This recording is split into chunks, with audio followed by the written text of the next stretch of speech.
боловсролын ерөнхий хууль 2023 оны 7 сарын 7-ны өдөр өргөн баригдсан. За энэ хуулийн нэмэлт өөрчлөлт хийх хуулийн төсөл санаачлаад нэр бүхий гишүүдтэйгээ ажиллаж байгаа.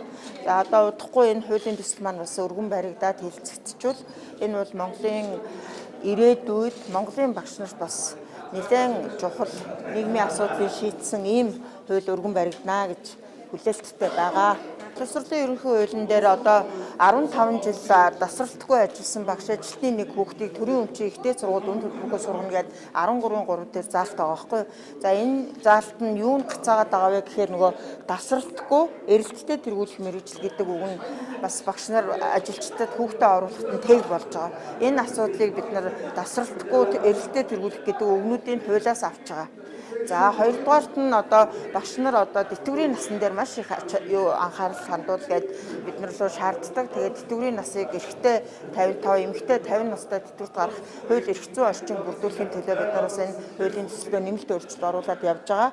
За гуравдугаарт мэдээж багш нарын нийгмийн асуудал болсон орон сууц цалин үүснэ асуудал дээр бид нараас дотоодын нийт бүтээгдэхүүний 7%-ийг боловсролдоо зарцуулаач. Тэгжээж одоо энэ багшийн цалин нэмэгдэх боломж гарах юмаа гэдгийг бас тооцоолж судалгаа хийж ингээд энэ дээрээ бас ажиллаад явж байна.